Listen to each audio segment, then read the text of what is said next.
ఆయనకి ముందు అసలు గుగ్గుల అన్న పేరు కలపలేదు. కలయనాయనారు ఆయన పేరు. అమృతఘటేశ్వరుడు ఉన్న క్షేత్రంలో పుట్టారు ఆయన. ఆయన పేరు కలయ. అందుకని ఈయన పేరు కూడా కలయ అని పిలుస్తూ ఉండేవారు. ఈ కలయనాయనారికి ఒక లక్షణం ఉండేది. ఆయన చేసే పూజ ఏమిటో తెలుసా అండి?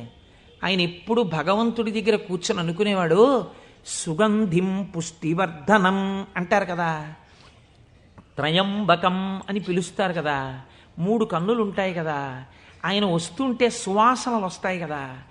ఆనాడు మార్కండేయుడు శివలింగాన్ని గట్టిగా కౌగిలించుకుని చంద్రశేఖర చంద్రశేఖర చంద్రశేఖర పాహిమాం అని అంటుండగా యమధర్మరాజుని శిక్షించి మార్కండేయుడిని రక్షించడానికి శివలింగంలోంచి ఆవిర్భవించాడు కదా.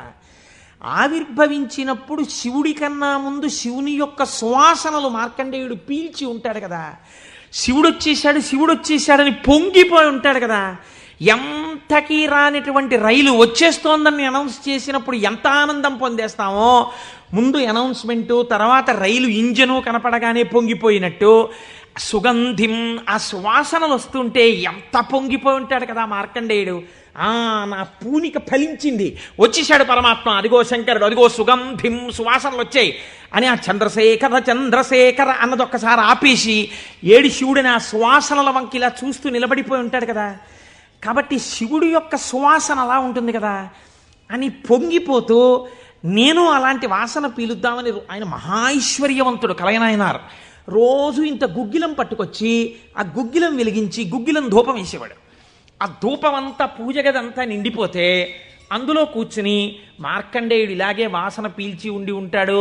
ఆనాడు అర్జునుడు గబగబా వెళ్ళి తన గాంధీవం ఎత్తి కొడుతున్నప్పుడు శివుడి దగ్గరికి వెళ్ళినప్పుడు వాసనలు ఇలాగే వచ్చి ఉంటాయి అని ఆ వాసనలు పీలుస్తూ కళ్ళు మూసేసుకుని ఇవే శంకరుడి శరీరంలోంచి వస్తున్న వాసనలు, ఇక్కడే శివుడున్నాడని రోమాంచితం అయిపోయి పరవశించిపోతూ సమాధి స్థితిలోకి వెళ్ళిపోయేలా ఉండిపోతుండేవాడు ఆయన.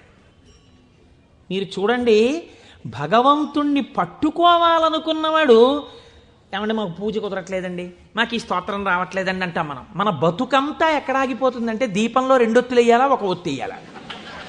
నిజంగా తరించిపోయిన వాళ్ళు తరించిపోవడానికి ఎన్ని మార్గాలు వెతుక్కున్నారో చూడండి. ఆయన సువాసనలు పీలుస్తూ రమించిపోయాడు. శంకరుడు చూశాడు, వీడు రోజు గుగ్గిలం పట్టుకొచ్చి వేసి ఇన్ని రకాల దర్శనాలు చేసేస్తున్నాడు రా, గుగ్గిలం పొగ అడ్డం పెట్టుకుని. ఎంత చిత్రం రా ఇది, గుగ్గిలం పొగకి వీడు సమాధిలోకి వెళ్ళిపోతున్నాడు. అసలు ఈ గుగ్గిలం కొనలేని స్థితి తెస్తే ఏం చేస్తాడో చూద్దాం అనుకున్నాడు. ఐశ్వర్యం అంతా క్షీణింపచేశాడు. ఆయనకి మనస్సు శివుడి మించి పోలేదు. ఎలాగో అలా నానా కష్టాలు పడి ఇంత గుగ్గిలం తెచ్చి శంకరుడికి వేసి ఆ వాసన పీల్చేటప్పటికి సమాధిలోకి వెళ్ళిపోయాడు. ఇంక ఏముంది, మనస్సు అలవాటు పడిపోయింది. ఇంత పొగొచ్చేటప్పటికి అంతే సమాధిలోకి వెళ్ళిపోతాడు. ఎంత తేలికండది. అగరత్తు వెలిగించకుండా ఉంటాం కదా, అగరత్తు వెలిగిస్తే గుగ్గిలైనా సమాధిలోకి వెళ్ళిపోతాడు అంతే. ఈ స్థితి చూసి శంకరుడు భార్యాబిడ్డలు తినడానికి కూడా అన్నం మెతుకు లేకుండా చేశాడు. చూద్దాం ఏం చేస్తాడు. భార్యాబిడ్డలు పస్తులున్నారు. అన్నమో రామచంద్ర అని ఆ భార్య మహాపతివ్రత. ఆవిడ తన మెడలో ఉన్నటువంటి మంగళసూత్రాన్ని తీసి నాయనారికి ఇచ్చి, అయ్యా మీరు ఇది పట్టుకెళ్ళి వెలకట్టి అమ్మించి డబ్బు పట్టుకుని రండి, దాంతో మనం కొన్నాళ్ళు భోజనం చేద్దామని. తప్పకుండా తీసుకొస్తానని ఆ మంగళసూత్రాలు చేతిలో పట్టుకుని శివ శివ శివ శివ అని సంతోషపడిపోతూ వెళ్ళిపోతున్నాడు. శంకరుడు ఒక పెద్ద బండిలో గుగ్గిలం బస్తాలు వేసుకుని ఎదురొచ్చాడు. మళ్ళీ దొరకవుట గుగ్గిలం, అందుకని చెప్పి బస్తాలు కొనుక్కెడుతున్నాను, ఎవరైనా కావాలంటే కొనుక్కోండి అని అరిచాడు. అమ్మ బాబోయ్, గుగ్గిలం దొరకదటని చెప్పి ఈయన గబగబా మంగళసూత్రాలు ఇచ్చేసి గుగ్గిలం బస్తాలు కొనేశాడు. పోనీ గుగ్గిలం దొరకదంటున్నారు, ఇంటికి పట్టుకెళ్ళి ఈ గుగ్గిలాన్ని దాచుకుని రోజు ఇంతంత వేద్దాం అనుకున్నాడా? నిజంగా నాడు శంకరుడు వస్తుంటే సుగంధిం పుష్టివర్ధనం, ఇదొక్కటే ఆయన సమాధికి కారణం. ఇంత గుగ్గిలం వెలిగించి మధ్యలో కూర్చుంటే అసలు నిజంగా శంకరుడు విరాట్ రూపంతో వచ్చేసినట్టుండదు. కాబట్టి ఈ గుగ్గిలం అంతా వెలిగించేస్తానన్నాడు. ఇంట్లో వెలిగించేస్తే బాగుండదు, పొగలు వచ్చేస్తాయి. ఓ గుళ్ళోకి పట్టుకెళ్ళి వెలిగించేస్తే బాగుంటుందని ఈ గుగ్గిలం అంతా వేసుకుని ఓ గుడికి పట్టుకెళ్ళి ఈ గుగ్గిలం అంతా వెలిగించేసి దాని మధ్యలో కూర్చొని సమాధిని పొందేసి కడుపులో ప్రేగులు నకనకలాడిపోతున్నాయి. తెలియదు, ఆకలి తెలియదు, శరీరం నీరస పడిపోయింది, శరీరం అంతా నొప్పులు పెట్టేస్తోంది, తెలియదు. ఇంట్లో భార్య బిడ్డలు శోషించి పడిపోయే స్థితి వచ్చింది, తెలియదు. ఆ పొగ మధ్యలో సమాధి స్థితిని పొందాడు. ఇప్పుడు నా భాషలో చెప్పాలంటే భగవంతుడు ఓడిపోయాడు. పరీక్ష పెట్టగలడా ఇహ?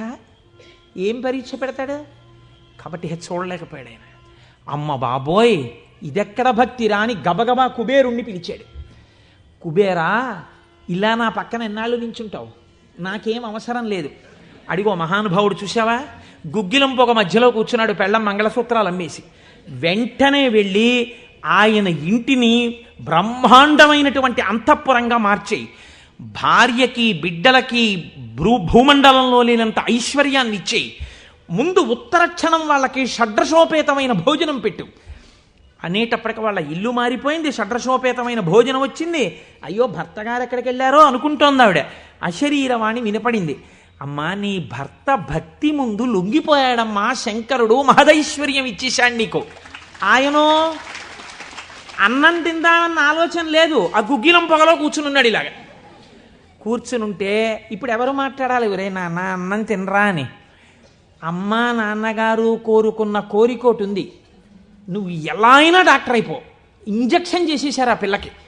3 ఏళ్ళు అయిపోయినా, 4 ఏళ్ళు అయిపోయినా, 21 ఏళ్ళు వచ్చేసినా, ఇప్పుడు నేను MBBS చదివితే రేపు పెళ్లి కొడుకు దొరుకుతాడా అని కూడా చూసుకోకుండా తల్లిదండ్రుల కోరిక తీర్చడం కోసమని వ్యగ్రతతో చదివేసిన పిల్లలా ఇప్పుడు ఆ తల్లిదండ్రులే వచ్చి ఉసే అన్నం తినవే, అలా చదవకే ఆరోగ్యం పాడైపోతుంది అన్నట్టు ఎవడు పరీక్ష పెట్టాడో వాడే దిగొచ్చాడు. దిగొచ్చి ఎవడు? ఆ త్రయంబకం నిజంగా సువాసనలు వచ్చి ఆనాడు మార్కండేయుడు బాహ్య స్మృతిని పొందాడు, ఈయన పొందలేదు. పొందకుండా కూర్చున్నాడు. ఇప్పుడు ఆ పరబ్రహ్మం ముట్టుకోవలసి వచ్చింది. ఇలాగా ముట్టుకుని కదిపాడు. ఓయ్ కలయా కలయా అని పిలిచాడు. పిలిస్తే ఆయన గభాలన బాహ్య స్మృతిని పొంది అబ్బా శంకరుడు వచ్చేసాడన్నాడు. నిజంగా కనపడితే ఇలా అరుపులు కేకలు ఉండవు. కన్నులంబట నీరు కారిపోతూ ఆ స్వామి పాదాల మీద పడిపోయి ఏ సుగంధిం పుష్టివర్ధనం అన్నాడు. ఆ సువాసన పీలుస్తూ అలా పడిపోయి ఉండిపోయాడు. శంకరుడు భుజాలు పట్టుకుని లేపి, ఒరే నాన్న, నువ్వు ఇంటికి వెళ్ళింత అన్నం తినరా, నా కడుపు నిండుతుంది, తొందరగా బయలుదేరరా నాయన, ఇక్కడ ఎన్ని నైవేద్యాలు పెట్టినా నాకు వంట పట్టట్లేదురా, నువ్వు ఇలా పడిపోతే తొందరగా వెళ్ళరా బాబు, నీకు ఎక్కడ లేని ఐశ్వర్యం ఇచ్చేశాను, కావలసినంత గుగ్గిలం వేసే, ముందు వెళ్ళి అన్నం తినన్నాడు. అప్పుడు ఆయన ఇంటికి వెళ్ళాడు. ఇంటికెళ్ళి షడ్రశోపేతమైనటువంటి భోజనాన్ని నాయనార్ స్వీకరించాడు. దీన్ని గుగ్గిల నాయనార్ అంటారు పెరియ పురాణంలో. ఎందుకంటే శివపురాణం చెప్పుకుంటూ నాయనార్ల చరిత్రని అనుసంధానం చేసి ఉత్తరాయణ పుణ్యకాలంలో నాయనార్ల గురించి వింటే పార్వతీ సహితుడైనటువంటి ఆ పరమశివుడు పొంగిపోయి పరవశించిపోతాడు. అందుకే లౌకికమైన ఉదాహరణలు మానేసి అవసరమైన చోట నాయనార్ల చరిత్రలే కలిపేద్దాం. ఇలా 63 మంది నాయనార్ల గురించి నేను చెప్పగలిగితే నా జన్మధన్యం అయిపోతుంది అని ఒక నాయనార్ని కలిపాను ఇవాళ. కనుక ఒకనాడు ఒక విచిత్రం జరిగింది. భక్తి అంటే ఎంత చిత్రంగా ఉంటుందో చూడండి. ఈ గుగ్గిల నాయనార్ జీవితంలోనే ఆ పక్కనే ఉన్నటువంటి రాజ్యంలో ఒక శివలింగం ఒకటి ఉంది. ఆ శివలింగం మొన్నను మేము కంచి వెళ్ళాం. కంచి వెళ్ళినప్పుడు శివలింగం ఇలా ఉంటుంది, గొట్టంలాగా కింద వెడల్పుగా ఉంటుంది, పైకి వెళ్ళే కొద్దీ సన్నగా ఉంటుంది. అటువంటి శివలింగం ఒకటి బాగా ఎత్తుగా ఉన్నటువంటి పీఠం మీద ఉంది. ఒక చిన్న పిల్ల ఆ శివలింగం దగ్గరికి వెళ్ళింది. అరమరిక తెలియని పిల్ల. ఆ పిల్ల వెళ్ళి చేతిలో ఒక తుమ్మి పువ్వు పట్టుకుని వెయ్యాలనుకుంది. ఆ పీఠం పట్టుకుంది, ఎగిరింది, ఎక్కింది, అందలేదు. ఆ పిల్ల ఏడుపు మొదలెట్టింది. ఏడుపు మొదలెట్టి శివా శివా నువ్వు నాకు అందట్లేదు, పువ్వు ఎలా వేయనంది. శంకరుడు ఆ భక్తికి పరవశించిపోయాడు. ఇది భగవంతుడు దేనికి కట్టుబడతాడు? ఆ భక్తికి కట్టుబడతాడు. వెంటనే ఇలా ఉన్న శివలింగం ఇలా వంగిపోతే ఆ పిల్లకేం తెలుసు? శివలింగం వంగిపోయింది నా కోసం. అది చిన్నపిల్ల పొంగిపోయి తప్పట్లు కొట్టేసి కాసేపు ఆడేసి 2 పువ్వులు వేసేసి వెళ్ళిపోయింది ఆ పిల్ల. మరునాడు యథాలాపంగా అనేక శివలింగాలు ఉంటుంటాయి కదా గుళ్ళో. ఈ శివలింగం వంగడంలో లోపల ఉన్న శివలింగం కూడా వంగిపోయింది. అర్చక స్వామి చూసి భయపడిపోయాడు. ఇదేమిటి శివలింగం ఇలా వంగిపోయిందని మహారాజుకు తెలిసింది. ఇది ఏదో అరిష్టం జరుగుతుంది, శివలింగం వంగింది ఏమిటని భయపడ్డారు. ఈ శివలింగానికి వంపు దిద్దిలా పైకి తీయాలి. వాళ్ళకి ఉన్న తెలివితేటలు ఏమిటంటే ఈ వంగిపోయినటువంటి శివలింగానికి పెద్ద పెద్ద ఇనప గొలుసులేసి ఏనుగులకు కట్టి లాగించారు. ఇన్ని ఏనుగులు ఇనపగులు ఇవన్నీ నేను పుక్కిట పురాణాలు నా సొంతంగా చెప్తున్నాను అనుకుంటున్నారా? ఈ దేవాలయాలు ఉన్నాయి ఇప్పటికీ. నా జీవితంలో ఈశ్వరుడు అనుగ్రహిస్తే ఎప్పటికైనా ఈ 63 నాయనార్ల శివాలయాలు దర్శనం చేయాలని నా కోరిక. ఈ వంగిపోయిన శివలింగాన్ని ఇనప గొలుసులో పెట్టి ఏనుగులు లాగుతుంటే గొలుసులు తెగిపోయాయి. శివలింగం వంపు దిద్దబడలేదు. ఇది ఎవరో గుగ్గిల్ నాయనారికి చెప్పారు. శివలింగం వంగిందిట, ఇనప గొలుసులేసి లాగుతున్నారట, లాగుతుంటే గొలుసులు తెగిపోతున్నాయిట. ఆయన ఎంత బాధపడిపోయి కింద పడి ఏడిచి దొల్లేశాడు. శంకరా, మీ కంఠానికి ఇనప గొలుసులేసి ఏనుగులతో లాగారా? ఎంత ఒరిసిపోయిందో ఆ కంఠం అని. అంతే, విన్న చోటు నుంచే పరిగెత్తి పారిపోయాడు పక్క రాజ్యానికి. పారిపోయి గుళ్ళోకి వెళ్ళి అన్నం లేదు, నీళ్లు లేవు, ఒగరుస్తూ ఒంటి నిండా చెమటలు పట్టుకుని, ఈశ్వర, మీకు జరిగినటువంటి అపరాధం నా శరీరమునకు పొందేటటువంటి ఖేదంతో పోవాలని మీ వంపు దిద్దడం కాదు, మీ వంపు దిద్దడానికి మీకు ఇనప గొలుసు లేచి లాగినప్పుడు మీ కంఠం నొక్కుకుని ఉంటుంది, ఆ శిక్ష నేను అనుభవిస్తానని ఒక గొలుసు, తన మెడలో ఉన్నటువంటి గొలుసుని శివలింగపు వంపుకేసి గట్టిగా లాగాడు, తన కంఠం ఒరిసిపోయి తెగాలని. తన కంఠం తెగలేదు, శివలింగం వంపు ఇలా పైకి లేచిపోయింది. ఆ వంపు దిద్దినటువంటి వాడు గుగ్గిల నాయనారు. ఇప్పుడు మీరు నాకు చెప్పండి, బ్రతికున్న నాళ్ళు గుగ్గిల నాయనారు ఏం చేశాడు డబ్బు సంపాదించడానికంటే ఎవ్వరికీ తెలియదు. ఇంట్లో పర్సులోంచి 10 రూపాయలు తీస్తే 1000 రూపాయలు మళ్ళీ ఇంకో రూపంలో వచ్చేస్తుండేవి. అంత చిత్రంగా ఆయన మహదైశ్వర్య సంపన్నుడై, అందుకే అంటారు శాస్త్రంలో, ఐశ్వర్యము కావాలన్నవాడు శివారాధన చెయ్యాలి. శివారాధన అపారమైన ఐశ్వర్య హేతువు. అందున దక్షారామం లాంటిదైతే గొప్ప భోగస్థానం కూడా. అంత ఐశ్వర్యంతో జీవిస్తూ శివభక్తిని విడిచిపెట్టలేదు. శివభక్తితో ఐశ్వర్యంలో ఉన్నాడు. అంత్యమునందు తేలికగా శరీరం విడివడి హాయిగా పరమశివుని యొక్క పాదములలో కలిసిపోయాడు.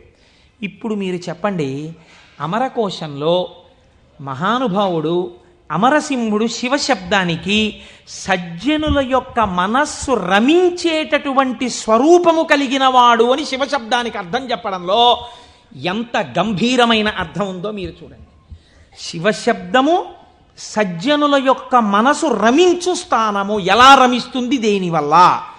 దానికి ఈ కారణం ఆ కారణం అని చెప్పడం కుదరదు.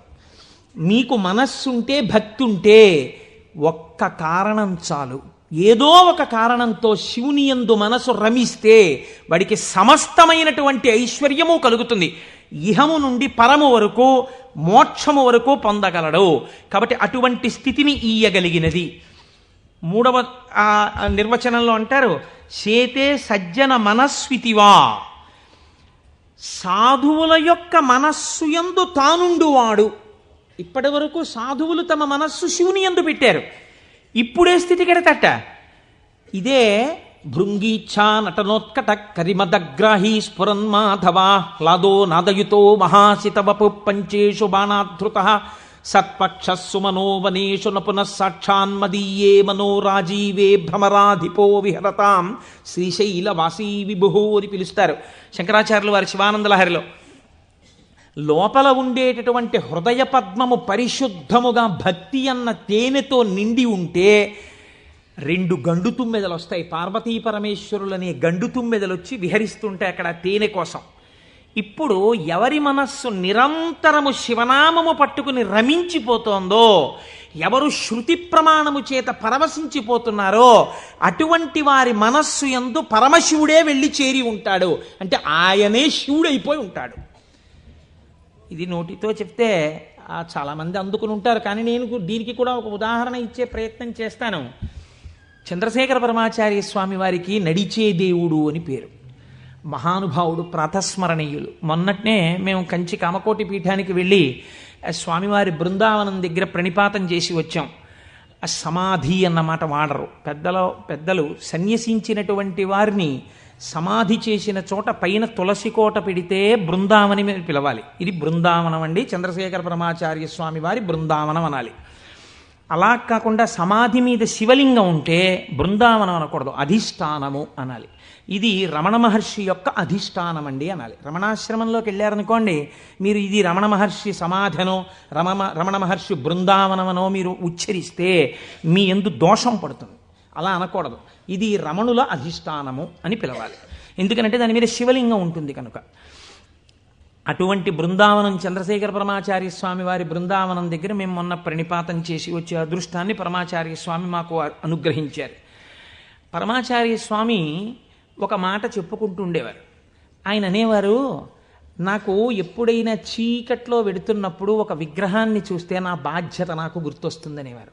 ఇదండి రమించడం అంటే, ఇది శివుడంటే. మామూలుగా మాట్లాడడం, ఇలా ఉపన్యాసాలు చెప్పడం గొప్ప కాదు. రమించిన హృదయంలోంచి అటువంటి మాట రావడం ఆ వ్యక్తి యొక్క స్థితిని చూపిస్తుంది. పరమాచార్య నడిచి వెళ్ళిపోతుండేవారు. తెల్లవారుజామున 3 గంటలకి వారు నడిచి వెళ్ళిపోతున్నారు. ఒకసారి నడిచి వెళ్ళిపోతుంటే ఒక ఊరి మధ్యలో ఒక కోటు వేసుకున్నటువంటి ఒక వ్యక్తి, వాడెవరో ఒక రాజకీయ నాయకుడు, ఆయన యొక్క శిలా ప్రతిమ ఒకటి ఉంది. పరమాచార్య నిలబడి ఒక నవ్వు నవ్వారు. పరమాచార్య నవ్వారంటే దానిలో ఏదో అర్థం ఉంటుంది. ఆయనతో ఆనాడు అంతేవాసులై దగ్గరగా నడిచినటువంటి శిష్యులున్నారే, వారు అదృష్టవంతులు కనుక వారు దగ్గరగా వెళ్ళి నిలబడ్డారు. ఎందుకు నవ్వారు అని అడగరు కదా.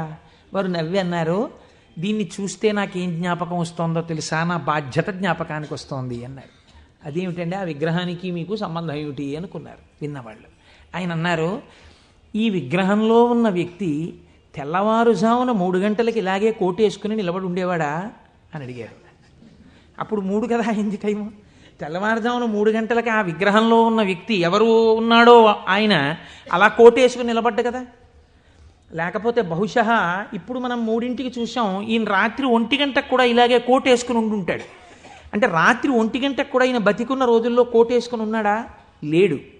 కానీ కోటేసుకున్నటువంటి వ్యక్తిని అందరూ చూశారు బయట.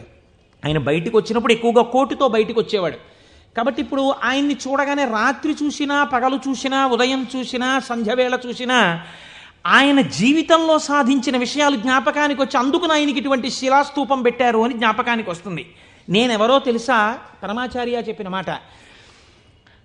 నేను కూడా ఇలా దండం పట్టుకుని కమండలం పట్టుకుని నడిచి వెళ్ళిపోతుంటే భారతదేశమునకు 4 చెరగుల మళ్ళీ అవైదికమైన మతములు ప్రవేశించకుండా 4 పీఠములు పెట్టి చంద్రమౌళీశ్వరారాధన ఏర్పాటు చేసినటువంటి మహాపురుషుడైన శంకరాచార్య స్వామి వారి ప్రతిబింబంగా ఆ శిల తన జీవితాన్ని జ్ఞాపకం చేస్తే శంకరులని జ్ఞాపకం చేసి నడువడిని నేర్పడానికి ఈ రూపంతో మేము తిరుగుతున్నాం. మా నడువడి ఎంత జాగ్రత్తగా ఉండాలో చూడండి అని పరమాచార్య ఆ స్తూపాన్ని చూసి చెప్పుకున్నారు. ఎంత భక్తో చూడండి నిజంగా వారిది. వారు ఒకనాడు శ్రీశైలం వెళ్ళారు. వెళ్ళినప్పుడు హటకేశ్వరంలో శంకరాచార్య స్వామి వారు తపస్సు చేసినటువంటి ప్రదేశం ఉంది. వారు ఆ హటకేశ్వరం దగ్గరికి వెడుతూ ఆ తపస్సు చేసిన ప్రదేశం దగ్గరికి ఒక సంస్కృత పండితుడిని పిలిచి వారు సంస్కృతంలోనే మాట్లాడుతుండేవారు. ఆయన అన్నారు, చాలా కాలం మఠాన్ని నిర్వహించాను. 13 సంవత్సరాల ప్రాయంలో సన్యసించారు మహానుభావుడు. చాలా కాలం మఠాన్ని నిర్వహించాను. ఉత్తర పీఠాధిపతిని నిర్వహించాను. జయేంద్ర సరస్వతి స్వామి వారిని ఉత్తర పీఠాధిపతిని చేశాను. ఆయనకి కావలసినటువంటి పరిణితి ఏర్పాటు చేశాను. నాతో పాటు ఎన్నో ప్రదేశాలకి తీసుకెళ్లాను. మఠ నిర్వహణ యందు ఆయనకి కావలసినటువంటి శక్తియుక్తులను గరపాను. ఇంకా ఎంతకాలం ఆ మఠ నిర్వహణ చేస్తూ ఉండను? శంకర భగవత్పాదాచార్య స్వామి ఏ హటకేశ్వరంలో తపస్సు చేశారో నేను ఇంకిక్కడ ఉండిపోయి ఈ హటకేశ్వరంలోనే తపస్సు చేస్తూ ఉండిపోతాను. చాలు, జయేంద్ర సరస్వతి చూస్తారు మిగిలినటువంటి మఠ వ్యవహారాలన్నీ అన్నారు. పరమాచార్య నోటి వెంట ఒకసారి ఒక మాట వస్తే వెనక్కి తిప్పడం అంత తేలిక. ఆనాడు వారు హటకేశ్వరంలో ఉండిపోకుండా ఎంత మందో వెళ్ళి బతిమాలితే వారు మన ఆంధ్రదేశానికి వచ్చి పర్యటన చేశారు. ఆ సమయంలో చూడండి, ఎంత మఠాధిపత్యం ఉన్నా, శంకరాచార్య స్వామి వారి పరంపరాగతమైనటువంటి పీఠానికి ఆధిపత్యంలో ఉన్నా ఇలా అడుగు తీసి అడుగేస్తే జగద్గురు చంద్రశేఖర పరమాచార్య స్వామి వస్తున్నారని రోడ్లకి ఇరుపక్కల కొన్ని వేల మంది నిలబడి నమస్కారాలు చేసి నీరాజనాలు ఇచ్చినా వారికి దానికన్నా హటకేశ్వరంలో కూర్చుని శ్రీశైల మల్లికార్జునుడి గురించి తపస్సు చేసుకోవడం, జపం చేసుకోవడం ఇష్టంగా అనిపించింది. అంటే ఎన్ని ఉన్నా మనస్సు ఏది కోరింది? ఆ శివుణ్ణి కోరింది. గురువులైన శంకరాచార్యుల వారిని కోరింది. అలా కోరింది కాబట్టే ఈనాటికి వారు నడిచే దేవుడయ్యారు. అందుకే ఈ శివమహాపురాణం చిట్ట చివరిలో బహుశः ఆంధ్రదేశంలోనే కని విని ఎరుగని రీతిలో పార్వతీ కళ్యాణం మనం చెయ్యబోతున్నాం కాకినాడ పట్టణంలో. కాకినాడ పట్టణం సువర్ణాక్షరాలతో లిఖింపబడిందండి. మనం అందరం కలిసి ఇక్కడి నుంచి కొన్ని వేల కార్డులు పోస్ట్ చేశాం తరిగొండ వెంగమాంబ గారి గురించి. అది తిరుమల తిరుపతి దేవస్థానంలో నిస్సందేహంగా కదలిక తీసుకొచ్చింది. కె విశ్వనాథ్ గారిని పిలిచి సదస్సు నిర్వహించి నాకు పేపర్ కటింగ్స్ వచ్చాయి తిరుపతి నుంచి. తరిగొండ వెంగమాంబ గారి బృందావనాన్ని సందర్శనీయ స్థలంగా తిరుమల తిరుపతి దేవస్థానం మార్చబోతోంది. మనం చేసినటువంటి ఒక మంచి పనికి వేసిన విత్తనం మనకి పేపర్లు అక్కర్లేదు, మన పేర్లు వెయ్యక్కర్లేదు.